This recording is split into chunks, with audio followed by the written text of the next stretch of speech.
Asia, Russia, Europe, Africa, বাকিগুলা পরে হয়েছে আবিষ্কার। অস্ট্রেলিয়া পরে আবিষ্কার, আমেরিকা পরে আবিষ্কার, কানাডা পরে আবিষ্কার। দুনিয়াও জানতো না যে এগুলো একটা মহাদেশ আছে। দুনিয়া জানতো শুধু 4টা মহাদেশ, এশিয়া, ইউরোপ, রাশিয়া আর হইল আফ্রিকা। পুরাটা যার পায়ের নিচে ছিল, পায়ের নিচে। ওনার চেয়ে বড় মুসলিম বাদশাদের জীবনী নেন, ব্যক্তিত্বদের জীবনী নেন, ওনাদের চেয়ে বড় ব্যক্তিত্ব আমাদের। কালকে কি মুখ দেখাবো একটু ভাবেন। রব্বে কাবার কসম, হতে পারে আজকের ভাবনা আপনার চোখের কোনায় পানি উদিত করতে পারে, আমার বিশ্বাস। যদি মন দিয়ে আমি চিন্তা করতে পারি যে বাস্তবিক কথাগুলো তো সত্য, আমি আল্লাহর কতটুকু ভোগ করলাম, কতটুকু ভোগ করতেছি, আর আল্লাহর হুকুম কতটুকু মানলাম, এটা যদি আপনি ভাবতে বসেন, যোগ বিয়োগ মিলাইতে বসেন, এটার জন্য কোনো ম্যানেজারের দরকার হবে না, কোনো চার্টার্ড অ্যাকাউন্টের দরকার হবে না, কোনো বড় শিক্ষিতর দরকার হবে না। সাধারণ একজন যুবকও যদি বসা যায় তো যোগ বিয়োগ মিলাইতে পারবে যে কালকে যদি মৌত হয়ে গেল আল্লাহকে কি মুখ দেখাবো। সকালে যদি আর ঘুম থেকে না উঠতে পারলাম, প্রতি মাসেই তো 2-4টা কাহিনী এই রাস্তা দেখায়। অ্যাক্সিডেন্ট হয় না? না হয় না? হ্যাঁ, কত মানুষ তো ছোটন্ত অবস্থায় চলে গেল, চলন্ত অবস্থায় চলে গেল। একটু ভাবেন, কি মুখ দেখাবো, কি জবাব দিব আল্লাহকে, কি যুক্তি দেখাবো আল্লাহকে, কোন জিনিসটা দেখাবো আল্লাহকে যে এটার জন্য পারি না। আমি কি বুঝাইতে পারলাম? হতে পারে আপনার চিন্তা আপনার এখানে চোখে পানি উদিত করবে, পানি।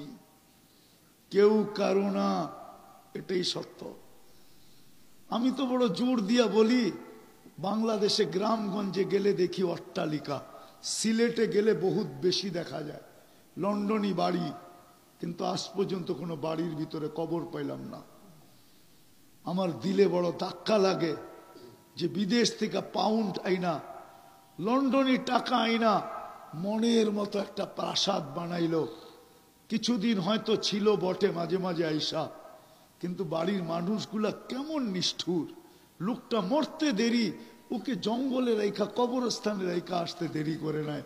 ইচ্ছা করলে তো বাড়ির আঙ্গিনায় কবর দিতে পারত, ইচ্ছা করলে তো বাউন্ডারির ভিতরে দিতে পারত, ইচ্ছা করলে তো দেওয়ালের পাশেও দিতে পারত। আর এই কথা মনে মনে বলতে পারত যে কামরার ভিতরে তো ছিলাই, এখন একটু বাহিরে শুয়া দেখতে থাকো তোমার পরিশ্রমের অট্টালিকাটা কেমন।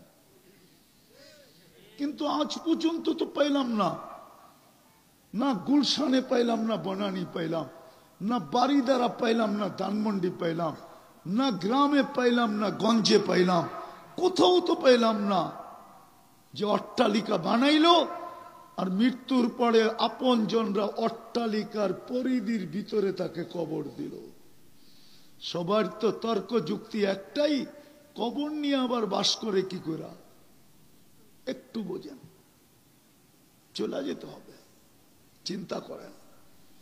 হইতে পারে এখানে পানি উদিত হইতে পারে, আর যদি উদিত হইল তো রব্বে কাবার কসম, শুধু দুযোগ নিববে না, শুধু জাহান্নাম হারাম হবে না, বরং জান্নাত চিরদিনের জন্য অবধারিত হবে। আর যদি কান পানি গাল বায়া পড়া গেল, গাল পর্যন্ত চলে আসলো, তাহলে তো কোনো কথাই নেই, তাহলে তো ওটা বইলা কয়া শেষ করা যাবে না কতটুকু মিলবে। আর যদি এর সাথে সাথে হাত দুটাও উঠা গেল আর একটা চিৎকার দিল, সুবহানাক ফাকিনা আযাবান নার, আল্লাহ আপনি পবিত্র, আমাকে মাফ করে দেন না, এটা হাত উঠায় বলতে দেরি, জীবনের সব কিছু মুছে যেতে দেরি হবে না। এই জন্য আসেন, যদি আমার কথা বুঝে এসে থাকে, এখনো হাতছাড়া হয়ে যায় নাই, এখনো আমাদের কন্ট্রোলে আছে, হাতের নাগালে আছে। আসেন, এই উম্মতকে আল্লাহ রহমত থেকে বঞ্চিত করবে না যতক্ষণ পর্যন্ত রূহ কণ্ঠ নালীকে অতিক্রম না করবে। যখন কইরা ফেলবে তখন আর কাছে দিবে না। কিন্তু কণ্ঠনালীর নিচে যদি রইল রূহ, ততক্ষণ পর্যন্ত আল্লাহ রহমত থেকে বঞ্চিত করবে না। ইনতাবু ফাআনা হাবিবুহুম, তওবা করতে দেরি, আল্লাহ বন্ধু হিসাবে লুইপা নিতে দেরি করবে না, বুকে লাগাইতে দেরি করবে না। বিদায় আসেন, আজকে যদি বুঝে আইসা থাকে তাহলে প্রথম যে কাজটা আমাদের করণীয়, আল্লাহ কিন্তু এখন আমাদের দুনিয়ার ছাদে, প্রথম আকাশে বড় কাছে চলে আসছে। আল্লাহ বুঝাইতে চাইতেছে আমি বড় কাছে চলে আসছি, তুইও একটু কাছে আয় না, তুই একটু আমার কাছে আয়। আমি তো কাছে চলে আসলাম, এর নিচে তো আমি যাই নাই, আমি তো একবারে কাছে চলে আসছি, তুই আয়, তুইও একটু আমার কাছে আয়।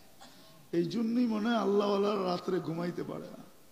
জিজ্ঞেস করে, এরা ঘুমাইতে যায়, বিছনায় যাওয়ার পরে বলে দুটা কথা মনে জাগে যে মালিক ঘুমায় না, আমি ঘুমাই কি করে? মালিককে আল্লাহ ঘুমায় না, আমি ঘুমাই কি করে? দ্বিতীয় মনে জাগে এত কাছে আসলো, আমি দূরে থাকি তো থাকি কি করে? এত কাছে তো চলে আসলো। প্রথম আকাশে তো জায়নামাজ বিছায় রাত্রে আর শুধু চোখের পানি ঝরায় আর বলতে থাকে किसी को सोने में आता है मजा, किसी को आता है सोने में मजा, किसी को आता है खाने में। करो घूमे मजा आशे, करो खावाए मजा आशे, हमें तो मजा आता है तेरे आगे रोने में। আমাদের তো শুধু রাত্রে কান্নায় মজা আসে। তো আল্লাহওয়ালারা বিছনায় পড়া কাঁদতে থাকে। যা হোক, আল্লাহ এখন প্রথম আকাশে, চলেন আজকে আল্লাহর কাছে তওবা করি। করবেন? কে কে করতে রাজি দেখি?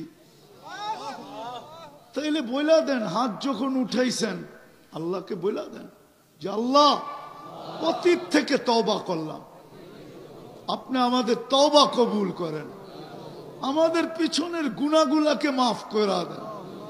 আমার আজকের থেকে একটা জিনিসের অঙ্গীকার করেন, কমসে কম কয়েকটা জিনিসের অঙ্গীকার করেন, জীবনে কাজে দিবে। নাইলে সত্য এই কথাগুলা, মা মিন কওলিন ইল্লা লাদাইহি রাকিবুন আতীদ, এই কথাগুলা ট্যাপ হইতেছে, ট্যাপ মেমোরি বদ্ধ হইতেছে। কিয়ামতের দিন আল্লাহ আপনাকে আমাকে হাতে দিয়া দিবে আর বলবে শুনতে থাকো আর নিজের বিচার নিজে করতে থাকো। আলাম ইয়াতিকুম বাশীরুন ওয়ালা নাযীর, তোমাদেরকে যুক্তি তর্ক দিয়া বুঝায় নাই? সারা দিন বুঝাইছে, সারা রাত্র বুঝাইছে, বুঝায় নাই? শোনো কিভাবে বুঝাইছে। ওই দিন আবার আমার মেমোরিও আমাকে এগুলো আবার ফেরত দিবে, আমার এইখানেও বাইসা উঠবে। তারপরে আল্লাহ বলবে, শোনা শেষ হওয়ার পরে বলবে, কাফা বিনফসিকা লিয়াউক আলাইকা হাসিবা, এইবার তোমার বিচার তুমি করো, বলো তুমি কোন দিকে যাবে, বলো তোমার কাছে যুক্তি কি, বলো তোমার কাছে তর্ক কি, বলো তুমি কোন টকশোতে বসবে। সত্য এটা, সব ট্যাপ হইতেছে। আসেন আজকে অঙ্গীকার করি কমসে কম কয়েকটা জিনিসের। সর্বপ্রথম তওবা যখন করলাম, আজকের থেকে নামাজ ছাড়বো, পাক্কা। এটা আমি এই জন্য বলতেছি, আব্দুল কাদের জিলানী রহমতুল্লাহ আলাইহি না লেখলে আমি কোনোদিন বলতাম না। উনি লেখছে, ওর চেয়ে বড় নিমক হারাম কেউ নাই, ওর চেয়ে বড় কপাল পোড়া কেউ নাই, ওর চেয়ে বড় হতবাগা কেউ নাই, ওর চেয়ে বড় অকৃতজ্ঞ কেউ নাই, ওর চেয়ে বড় নিকৃষ্ট কেউ নাই, যে আল্লাহর ডাক কানে শুনলো আর মসজিদের দিকে গেল না, বা ওইখানে জায়নামাজ বিছায়া দাঁড়াইল না, আল্লাহর ডাক শুনলো। আর গরিব বইলা দিল জোহর হয়েছে আর ও জায়নামাজে দাঁড়াইল না। আব্দুল কাদের জিলানী রহমতুল্লাহ লেখছেন, উনি এটা পর্যন্ত লেখছেন যে শুকর সকালবেলা ঘুমের থেকে উঠা বলে, আল্লাহ চক্ষু কিন্তু মেলবো, প্রথম দৃষ্টিটা যেন কোনো বেনামাজির উপরে না পড়ে, কাফেরের উপরে পড়ো। আল্লাহ জিজ্ঞেস করে এত রাগ কেন? তুমি ডাকলা তারপরও আসলো না, রাগ করবো না তো করবো কি? তুমি ডাকলা তারপরও তো আসলো না। এত বড় সম্মানিত করার জন্য ডাকলা, জান্নাতের চাবি দিতে ডাকলা। আল্লাহ নামাজের জন্য ডাকে না, জান্নাতের চাবি দিতে ডাকে, চাবি। আল্লাহ নামাজের জন্য ডাকে না, কথা বলার জন্য ডাকে, কথা বলা। বেনিফিট কি হবে? আল্লাহ বলে মান কাল্লাম আল্লাহ, যে আল্লাহর সাথে কথা বলল, ফালাম ইউআযিব, তাকে শাস্তি আল্লাহ কোনোদিন দিবে না। যাকে কথা বলার সুযোগ দিছে ওকে কোনোদিন শাস্তি দিবে না। আছে অনেক সময় আছে রাগের মাত্রা থাকে, রাগ দিয়েই বোঝা যায়, তোমার কোনো কথা শুনতে চাই না, তাইলে বোঝা গেল উনি আপনার ব্যাপারে কোনো সদয় ব্যবহার করবে না। আর যখন বলবে আচ্ছা তোমার কি আছে, তুমি কি বলতে চাও বলো, তাইলে বোঝা গেল কিছু না কিছু সদয় ব্যবহার হলেও করবে। আর যদি সদয় ব্যবহারের মনোভাব না থাকতো তাইলে সোজা বলতো তোমার কোনো কথা শুনতে চাই না, সিদ্ধান্ত যা শুনাইতেছি এটা শোনো। অনেক সময় বিচারে বৈশা বিচারকটা এটাই বলে, যার কথা শুনতে না চায়, বিচার ওর পক্ষে না যাইতে চায়, ওরে সোজা বলে যা বলতেছি তা শোনো, তোমার কোনো কথা শোনা যাবে না। আর যার কথা শোনা হয়